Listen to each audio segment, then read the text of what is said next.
podcast est propulsé par Ox B2B, une firme spécialisée dans le développement des affaires numériques.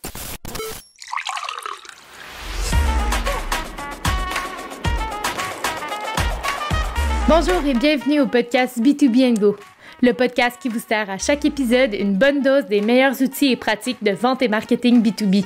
C'est dans une formule pour emporter que Simon Deschênes et ses invités discutent des meilleures stratégies numériques et tendances de l'industrie, toujours sous le thème de la croissance des ventes. La table est mise pour vous présenter le B2B sous un nouvel angle. Bonne écoute!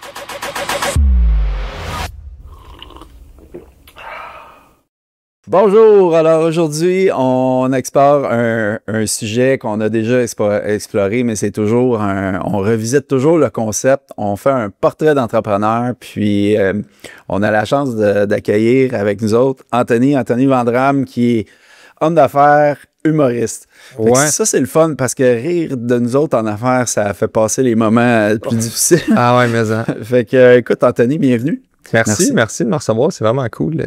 Ici, je suis bien. Je suis une bonne bien vibe. reçu. Ouais, belle vibe. Ouais. Merci.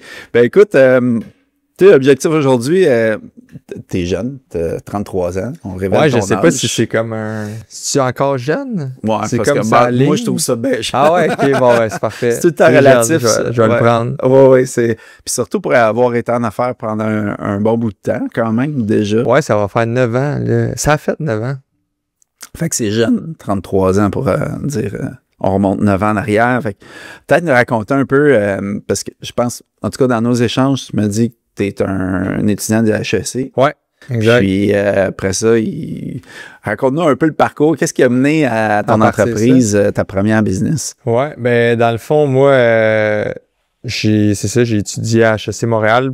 Qu'est-ce qui m'a amené là? C'était le football. Je jouais au football au cégep, au secondaire au cégep, puis après ça, j'ai été recruté par les Carabins de l'Université de Montréal. Fait que là, j'ai décidé d'aller jouer là. Puis au début, je suis rentré en actuariat. J'étais bon en maths, mais finalement, j'haïssais ça. C'était pas vraiment mon truc. Puis, ben, là-bas, c'est associé aussi avec HEC puis Polytechnique. Fait que peu importe dans quel de ces trois établissements que tu peux jouer au football. Fait que je suis allé à HEC, puis là, j'ai gradué en finance. Puis là, pendant l'école, bien évidemment, tu étais des études à temps plein.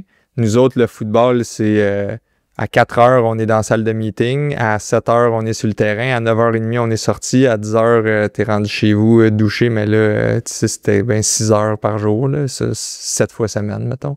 Fait que t'as pas vraiment le temps d'avoir une job. Fait que je cherchais des façons de faire de l'argent autres que ben, mes parents qui m'ont beaucoup supporté et les bourses académiques ou les bourses de sport. Fait qu'à une année pas chez c'est comme rentrer dans le décor. Mais juste avant, j'avais fait des camps de football pour les jeunes. Tu sais, on avait une crédibilité vu qu'on jouait pour les Carabins. Fait qu'on organisait ça les étés. Mais après ça, plus sérieusement, c'était pas chez Fils. Fait que moi, j'ai une Varenne, ça arrive sud de Montréal. La mère d'un de mes amis a coupé une poche sur un T-shirt. Je trouve ça cool. Je commence à acheter des T-shirts, acheter des tissus. Elle m'en fait. Puis mes chums à l'école, au Sepsum, où on s'entraînait, commencent à en vouloir. Fait que là, je deviens un peu le middleman. Puis ça part de même, tu sais, mais... OK, c'est parti à l'école, ça. Parti à l'école, puis, tu sais, après ça, j'ai eu une décision à prendre. Je fais une 5e année de football. Pour le faire, il faut que je sois aux études à temps plein. Fait que là, j'avais commencé une maîtrise en stratégie d'affaires. Finalement, on lançait pas chez Fils, puis là, j'allais être pas bon d'intro, là. Fait que j'ai décidé de me concentrer là-dessus. Puis, mais tu sais, au début, on vendait, je sais pas, 2 t-shirts d'une semaine, puis on était fous, là. On était contents. Mais après 1 an, on a vendu 10 000. Puis l'année 2, on a vendu 100 000 t-shirts. Fait que tu sais, là, ça prenait des plus grandes proportions, puis ça plus de notre temps, puis tout. Fait que là, ça devenait une vraie patente. Là. Une vraie business. Ouais. Qu'est-ce qui t'a fait passer, justement, de 0 à 10 000, puis de 10 000 à 100 000?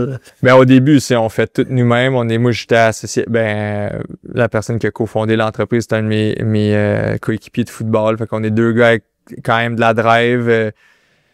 On connaît rien de la mode, on connaît rien de la vente en ligne, mais on est débrouillards, puis c'est ça, on a du gaz. Fait que c'est de même avec... On s'est dit que la mode, c'est très sérieux, là, je trouve. Là, il te lance des beaux slogans, genre porte mon chandail, ta vie va donc bien être extraordinaire. Nous, c'était plus on est toutes poches à quelque part, puis c'est bien correct. Fait que c'est plus un ode à un hommage à tout ce qui est ordinaire, tu sais. Fait qu'on a un t-shirt plein, mais on y rajoute une poche. Fait que déjà, un angle un peu dans l'autodérision, dans pas se prendre au sérieux, ça nous démarquait. Puis je pense qu'on a exploité les débuts du marketing d'influence. Tu sais, là, aujourd'hui, t'en vois partout. Il y a même, c'est un métier. Mais nous autres, au début, comment qu'on se fait connaître? On écrivait à des humoristes de la relève. Nous, on a un ton humoristique. Ça vous tente d'avoir des t-shirts. Ils étaient super contents de recevoir du gear gratos. Puis là, viens me le porter, j'étais à la radio à telle heure. Puis là, on allait le porter. Puis là, il nous parlait en ondes. Fait que là, on avait de la pub gratis. Il disait, viens, je suis à TV, viens, je suis là. Fait que là, on se ramassait avec des articles de blog, des émissions de radio qui parlaient de nous autres. Fait que ça donnait de la crédibilité puis ça grossissait. On a même pitché des chandails sur des balcons de célébrités jusqu'à temps qu'à demander, ils le portent puis qu'ils le postent sur Facebook. Ouais, tu sais, on était rentrés, on faisait tout, là, avec les moyens du bord. Puis, mais tu sais, à ce moment-là, on a une page Facebook. On n'a même pas un site, là, une page Facebook avec un album photo qui est comme nos produits. Ils nous DM qu'est-ce qu'ils veulent. On fait une facture PayPal. C'était même pas transactionnel, Facebook, à ce moment-là. Là. Ben non, c'était... Puis là, je textais José, ça me prend telle poche sur tel t-shirt. J'allais à Varennes les chercher. Je mettais ça dans un sac de plastique de notre physio de football. C'était notre packaging, c'était ça. Puis là, je donnais rendez-vous. Parking du Burger King à 9h. Puis là, je te donne ton t-shirt. Tu sais, c'était vraiment, vraiment n'importe quoi. Mais c'est de même. Puis là, après ça, après un an, ben tu vois, on passe à l'Œil du Dragon en avril 2016. Puis là, on arrive là en robe de chambre. Parce que c'est ça, là, on est rendu 3 partners à ce moment-là. Un qui est plus côté tech, web, l'autre Nick dans les opérations beaucoup. Puis moi, je suis plus le créatif, marketing, comme. Puis là, on dit, OK, qu'est-ce qu'on fait pour aller là-bas? Tout le monde a des idées révolutionnaires ou qui vont sauver le monde ou technologiques ou nous, on met une poche sur un t-shirt. Là, ouais. C'est quand c'est pas... faut que je te l'ai dit, tu l'as compris. Là, fait qu'à la place, on dit, on va faire un coup de pub. Fait qu'on s'est mis en robe de chambre. Puis là, on a dit que notre rêve, c'était de se lancer en affaires, mais aussi de se montrer à la poche live à la TV. T'sais. Bon, ça passe peut-être moins aujourd'hui, là, mais à ce moment-là, la face des dragons, c'est genre what the fuck. Puis que là, on enlève la robe de chambre, puis c'était le t-shirt. Fait évidemment qu'on n'était pas...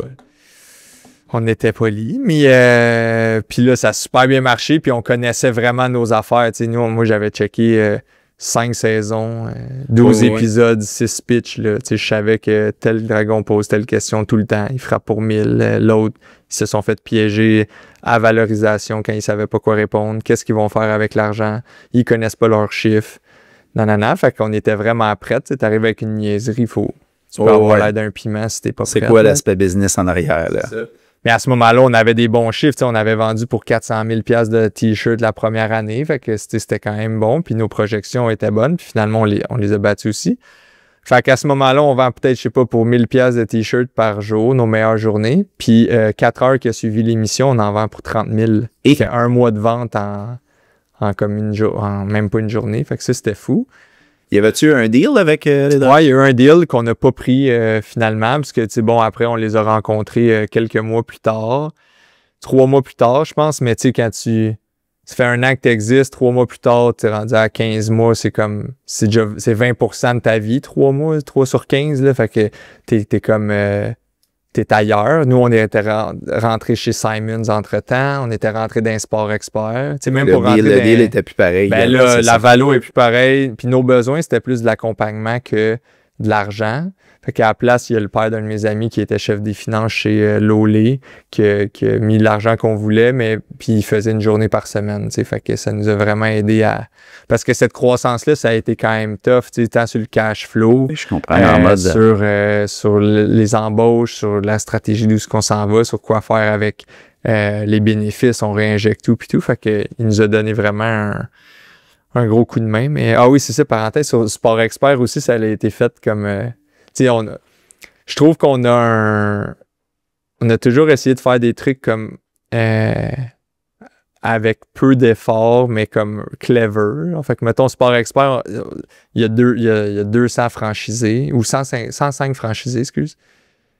Et maintenant, on rentre dans 3 Sport Expert. Mais là, nous, le post, on est rendu chez Sport Expert, t'sais. Fait que là, le monde la semaine d'après, un estique de paquet de Sport Expert qui appelait pour dire « Hey, là, ça fait plein de monde qui rentrent puis qui veulent des poches et fils. Puis là, ils passent des commandes, tu sais. Parce que nous, on a juste dit, on est d'un sport expert, on n'a pas menti, tu sais. Je t'ai pas dit lequel des trois, mais... Ouais. Fait que, tu sais, c'est ça, c'était un pack, tu sais, je pense pas chez Fils, le début, c'était un paquet de trucs un peu bricolés, mais qui finit par fonctionner, notre packaging dans une boîte de pids, tu sais, à cette heure, on s'en fait parler beaucoup, mais au début, c'était un peu plus nouveau, là, tu sais, c'est cool de voir le facteur arriver avec c'est quoi qu'il y a là-dedans, puis finalement, tu sais, c'est ton t-shirt, fait que, ouais, un paquet de petites idées de même, là. Puis aujourd'hui, ça va comment, le business? Mais ça a brassé pas mal, là, tu sais, fait que je te dirais que ça a comme une grosse croissance 2015 à 2018, un plateau 2019.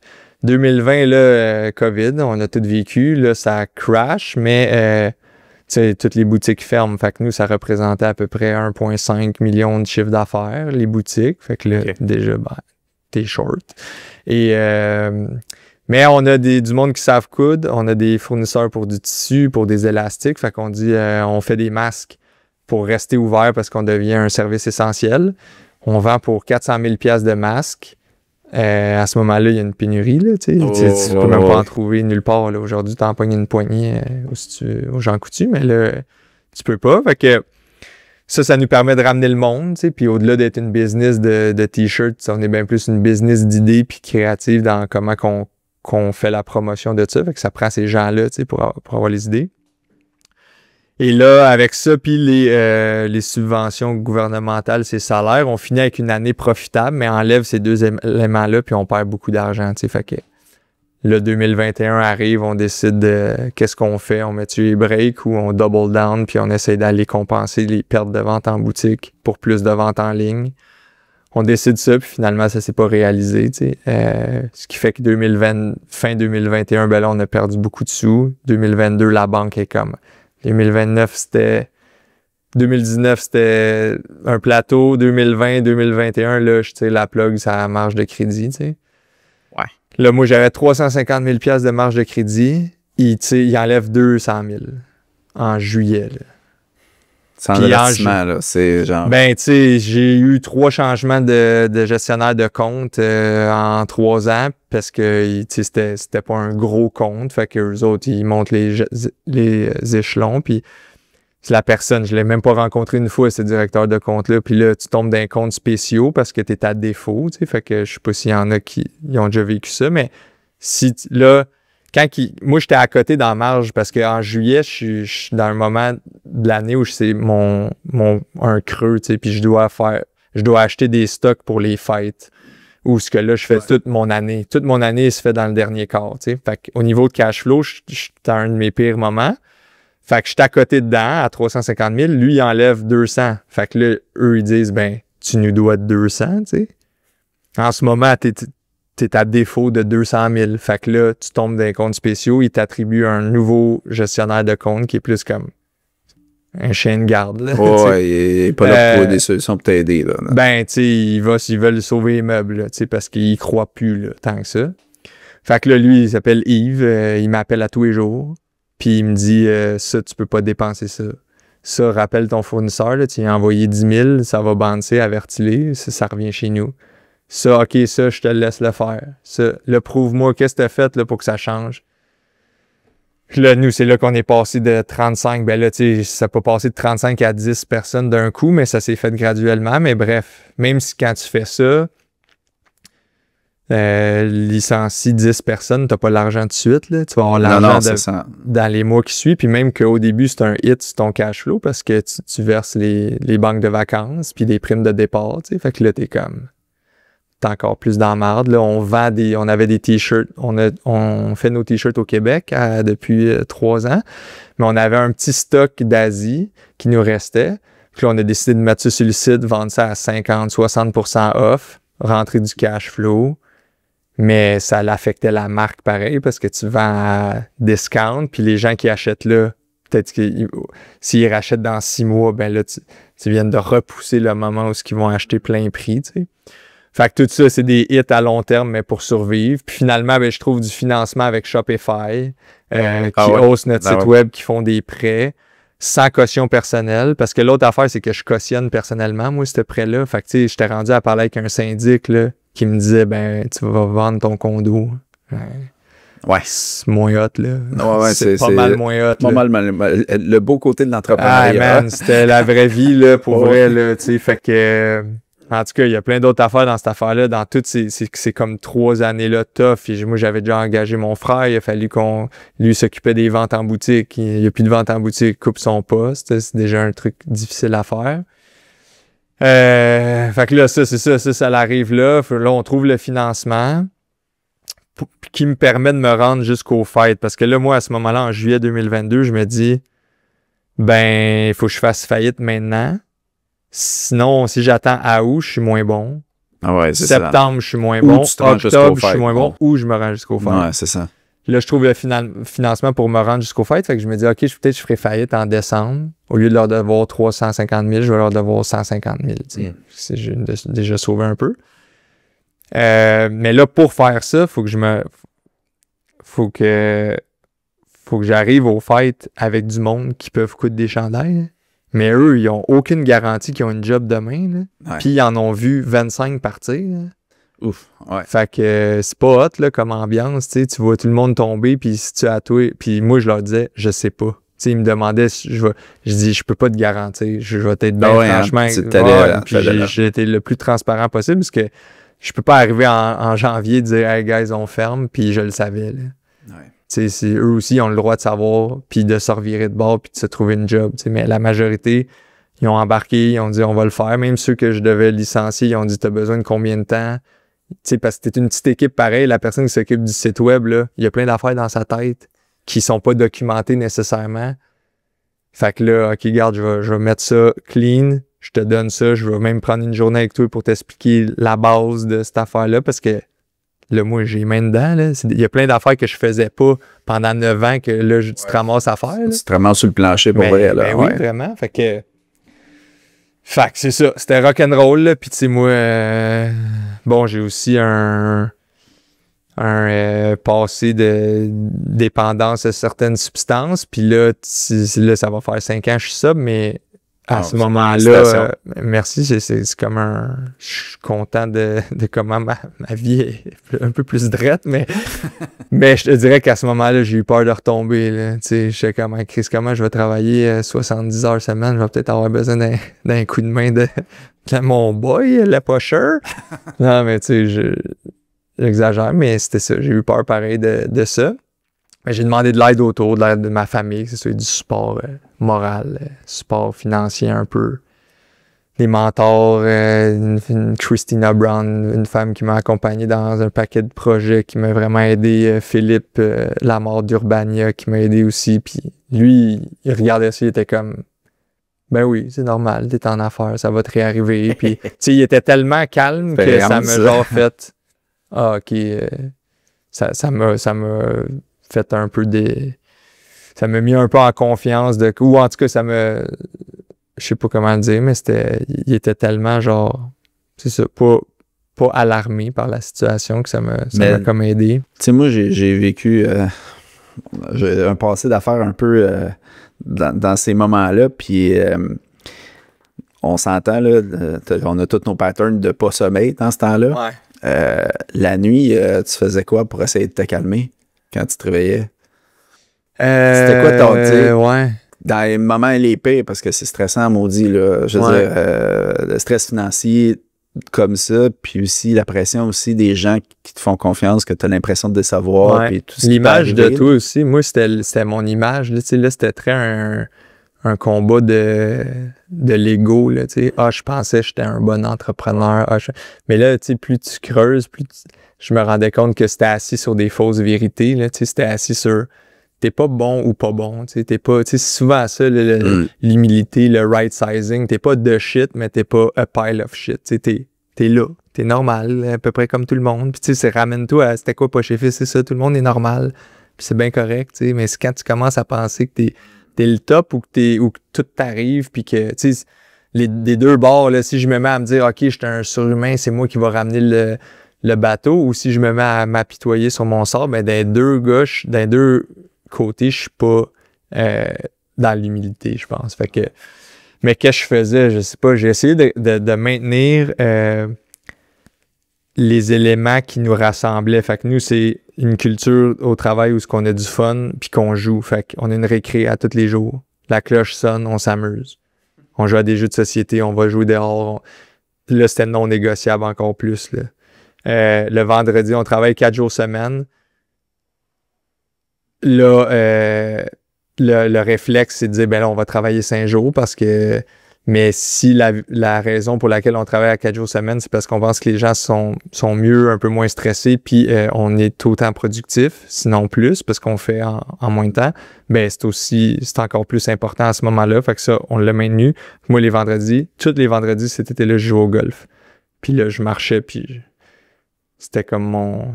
Puis je partais FDB en même temps. C'est là que c'est arrivé? C'est à peu près en ce moment-là. Là, on est en 2022. Là, l'été 2022, c'est à peu près là que ça commence. Puis ça me donnait... C'était mon bonbon. Là, c'était... Puis tu sais, là, je le dis en joke, mais Yves, il me disait, va peut-être falloir que tu te trouves un mentor, là, Anthony, pour redresser ton affaire. Fait que là, à cette heure, en joke, je dis, ben, on l'a inventé, tu sais, le gars. Puis finalement, il nous aide pour vrai parce qu'il met ma face de l'avant qui, ultimement, s'associe à Poche et Fils. Il va rapporter pas loin de 50 à 60 000 piastres de revenus, que ce soit des revenus publicitaires en création de contenu pour des marques, que ce soit en caméo, des gens qui payent pour que je fasse un pep talk à leurs amis, le show que je produis, etc. Fait que il y a des conférences en entreprise aussi. Puis là, je fais une conférence d'une entreprise, eux autres, ils veulent 100 t-shirts. Nanana, ils trouvent FDB drôle, ils découvrent qu'il y a une business en arrière. Fait que puis c'est stimulant pour l'équipe aussi, puis ça met une ambiance plus festive ou moins tendue, tu sais, fait que qui était, je pense, nécessaire pour passer à travers ça, parce qu'on est comme, pourquoi sinon on fait ça, tu sais? Ben, c'est intéressant que tu disais tantôt, tu as gardé les... C'est vrai que tu peux, avec le stress, tu sais, la réaction, c'est comme, OK, il m'a travaillé dans le fond, tu sais, puis aussi c'est un réflexe, je pense, pour arrêter le hamster, là. Ouais, c'est ça. C'est mieux être occupé, avoir bien des affaires à faire qu'avoir à penser à ça tout le temps. Mais de garder les bonnes habitudes avec l'équipe, ça, c'est un... Ouais, ben je pense que c'est un bon test à savoir c'est quoi ta culture d'entreprise ou c'est quoi les valeurs, parce que c'est pas juste des affichés ces murs, là, c'est qu'est-ce qui se vit, tu sais, c'est qu'est-ce qui s'observe, puis quand c'est un moment plus tendu, ben là, tu vas vraiment voir les vrais comportements ou les vraies natures de tout le monde. Tu sais, c'était-tu juste pour que ça fasse beau? Ou c'était... Puis il n'y a pas de bonne ou de mauvaise réponse. C'est juste, c'était quoi vraiment les valeurs, là, tu sais? Fait que c'est ça. Ça, c'est une longue réponse à... T'avais-tu eu des moments difficiles? Ça. Je pense qu'elle était là, ma question, là, était quelque part. C'est ça, mais ouais, ça a été tough, mais là, c'est mieux, ça s'est replacé. Ouais, c'est sûr, c'est encore fragile, c'est encore très fragile parce que la banque est encore tête, tu sais, là, elle avait coupé 200, elle a recoupé un autre 25 à un bon moment donné, puis tu sais, elle est exigeante sur tout, mais là, je suis plus à l'appeler à tous les jours, tu sais, j'ai du lousse parce que la situation en liquidité est mieux, on est revenu profitable, tu sais, fait que j'ai appris sur moi aussi, là-dedans, là, tu sais, des fois, je pense qu'à travers certains moments de Poche et Fils, j'ai peut-être pas pris mes responsabilités au complet, ou j'ai peut-être pas joué le rôle que l'équipe s'attendait que je joue, ou que moi, je devais jouer dans l'équipe. Tu sais, si t'es goaler, faut que tu goal. Tu sais, s'il y a un tir de punition, donne pas les pads à quelqu'un d'autre parce que t'as peur de pas faire la bonne affaire. Lui ou elle va peut-être y aller, mais Chris, c'est ton rôle. Ben, c'est ton rôle. Fait que vas-y, là, tu sais, puis c'est correct, on va vivre avec les résultats, mais prends-les au moins. Fait que je pense que j'ai peut-être des fois passé la patate chaude parce que je savais pas quoi répondre ou j'avais peur de me tromper, tu sais. Okay. Fait que c'est une réflexion sur moi qui fait que... Aujourd'hui, tu t'en es conscient de ça. Ouais, quand ça arrive, l'impulsion arrive, tu le fais pas. Exact. Okay. Puis c'est quoi le spark pour FDB, justement? C'est quoi qui a créé ça? Ouais. Je sais pas, ça faisait longtemps que ça trottait dans ma tête. Puis, tu sais, moi, j'ai toujours voulu faire de l'humour. Là, je m'étais parti un TikTok pendant la pandémie, un TikTok qui était perso, qu'en ce moment, il y a peut-être 45 000 abonnés où je fais... C'est pas FDB, là, c'est moi, puis je déconne avec plein d'affaires. Mais là, FDB était venu dans... je parle de lui comme si c'était une autre personne, mais il était venu dans une capsule, puis là, ça m'amusait. Puis là, j'ai dit, je vais y partir ses comptes privé à lui, tu sais. Puis j'ai fait ça comme 1 an ou 2 avant que ça lève, parce que là, c'était juste du monde d'affaires qui aimait ça, puis tout. Puis à un moment donné, les coachs de coach, ils ont envahi les réseaux sociaux, là, tu sais. Fait que là, c'est devenu plus, tu sais, si tu veux que la parodie marche, il faut que les gens aient le référent, tu sais. Puis là, le référent, il devenait plus mainstream, fait que la parodie marche mieux. Puis là, tu sais, avec Mathis, un de mes collègues, ben là, on a fait le tour de plein de podcasts pour rendre FDB une vraie personne, tu sais. Puis là, à alimenter, de le jouer sa ligne pour qu'il y ait des gens qui pour eux, c'était un esti de cave, FDB. Puis, tu sais, voyons donc qu'est-ce qu'il dit là. Puis jouer avec cette ligne-là, tu sais, puis ça... Fait que... puis là, ça l'a grossi. Fait que le spark, on dirait, je trouve ça a un peu parti... comme pas chez Fils, en voulant dire que c'était plus c'est le fun, puis on suit cet instinct-là, tu sais, mettons. En fait, c'est un produit créatif, finalement. C'est un peu ça. Ben c'est ça. Dans votre façon de faire la business, puis c'est né comme ça. Ça fit, comme dans le temps où on envoyait des t-shirts ou qu'on les lançait, ou que, ben là, tu sais, nous, notre spokesperson ou notre porte-parole, on est après l'inventer. C'est comme notre Frankenstein, là, mettons. Puis tu sais, pour moi, pas chez Fils, c'est pas tant juste le vêtement. La mission qu'on se donne, c'est de monétiser nos niaiseries. Fait que c'est de faire de l'argent avec nos idées ludiques qu'on a. Fait que oui, le t-shirt à poche, que tu peux mettre n'importe quoi dessus, qui arrive d'une boîte de pizza, puis qui joue dans l'autodérision du monde de la mode. Mais FDB devient un autre exemple de produit, puis un événement pourrait l'être. Puis, on a déjà organisé un tournoi de roche-papier-ciseaux, mais ça n'a pas rapport avec le vêtement. Mais, là, ça devient un autre produit, puis quelque chose d'autre après tantôt. Fait que c'est plus de même que je nous vois, puis c'est ça qui nous stimule. Mais après, j'ai-tu raison, j'ai-tu pas raison, je sais pas. Là, ça va être le futur. Ça fait surtout une business, le fun, je pense, dans laquelle vivre. Puis comment vous faites, tu sais, ta culture, tu dis, tu sais, on utilise beaucoup la créativité du monde. Avez-vous des mécanismes spéciaux? Avez-vous, genre, des brainstorms thématiques?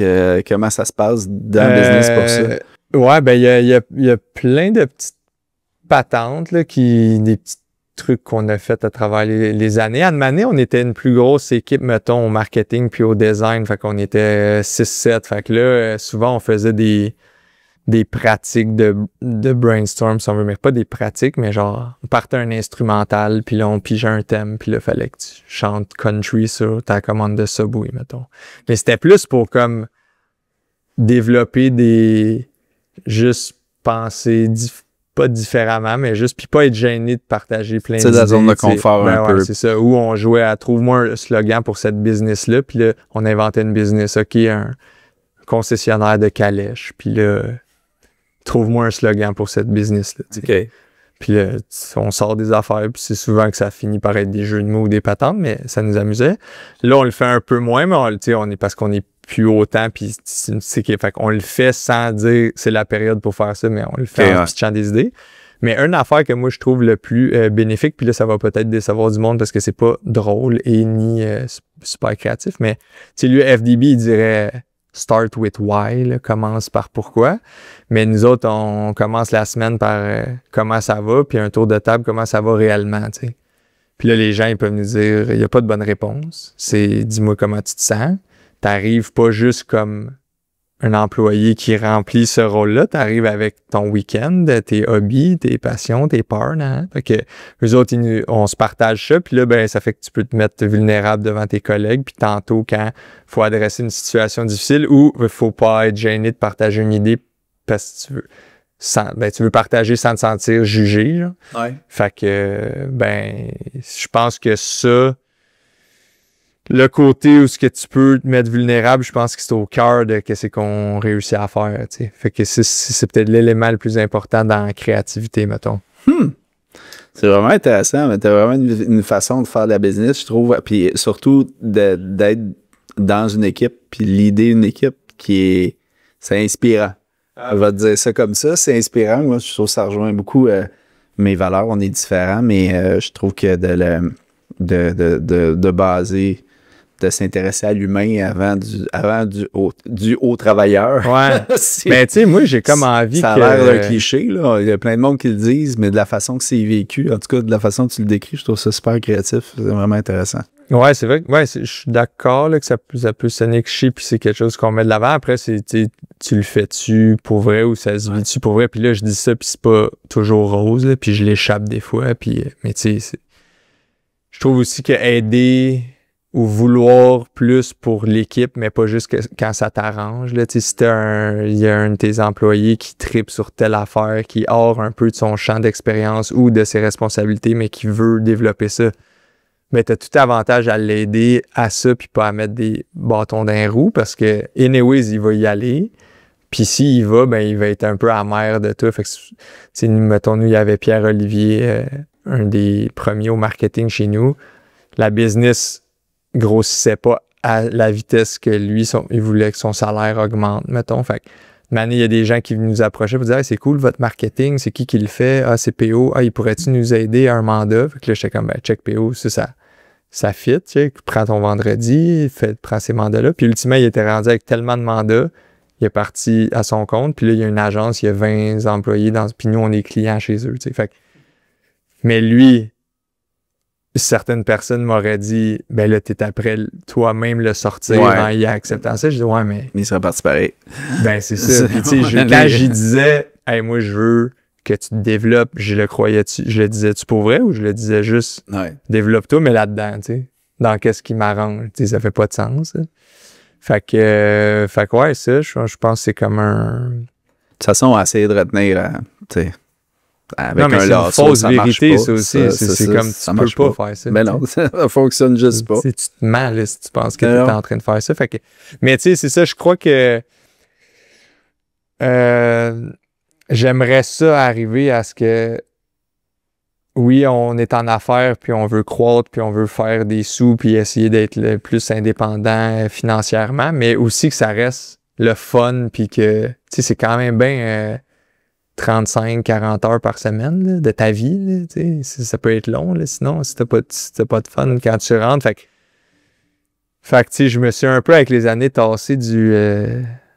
Au début, j'étais plus comme FDB, là, tu sais, pas pareil que lui, là, vraiment pas, mais tu sais, je veux dire, hustle, tu sais, je veux qu'on... Mais c'est ça. Ça m'a amené à des endroits que je veux pas retourner, tu sais, à être... qui nuit à tes relations, qui nuit à ta santé, puis finalement, les affaires importantes pour vrai, tu sais, pas... Ouais, ils vont pas bien. L'équilibre est pas là nécessairement. Ben non, c'est ça, exact. Fait que c'est ça, fait que j'espère être en mesure qu'on crée ça, puis que ça soit correct, tu sais, que c'est ça... Ouais. Ah, mais ça a créé une belle machine créative, l'idée derrière. Puis là, parce qu'on a invité... ouais, c'est ça. Puis une couple de mois. Puis, ouais, c'est ça. Puis, il nous a parlé d'événements que tu lances. Ben ouais, c'est ça, le 28 septembre. Fait que ça, c'est comme le masterpiece de FDB, là. Je mets beaucoup d'efforts là-dedans.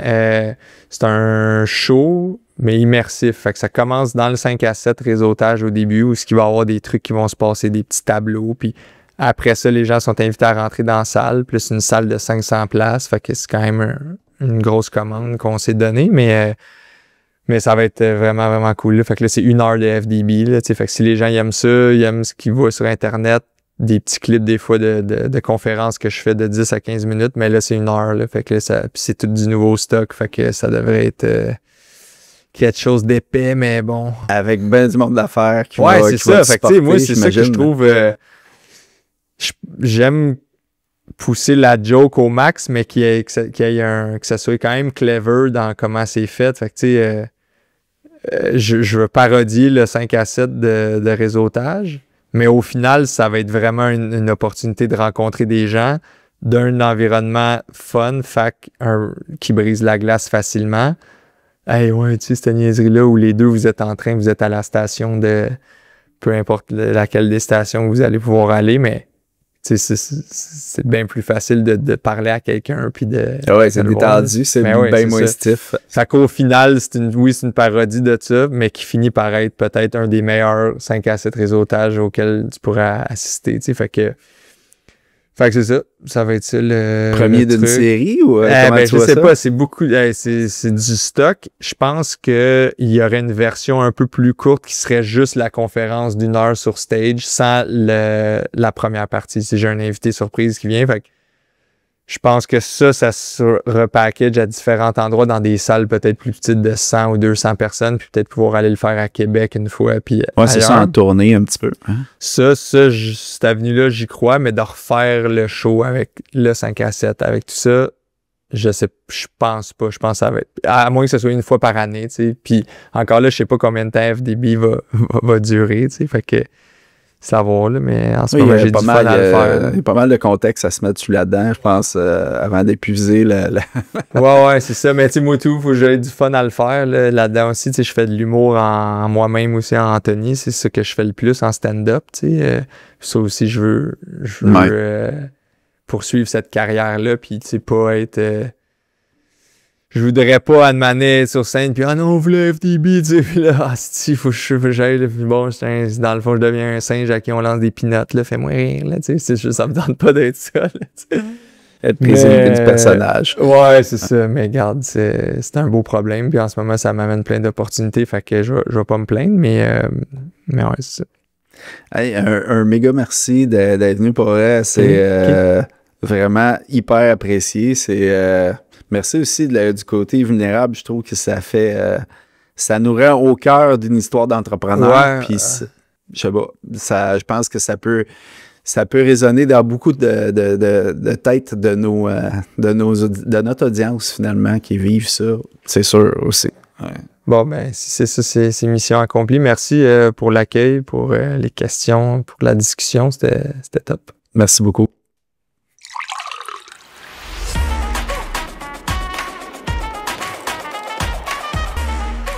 C'est ce qui met fin à un autre épisode de B2B & Go.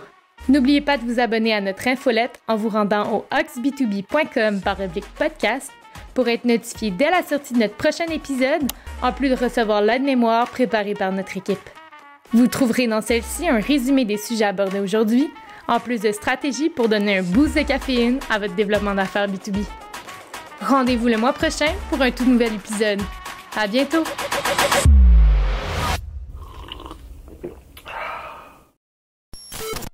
Le podcast que vous venez d'écouter est propulsé par Ox B2B, une firme spécialisée dans le développement d'affaires numériques.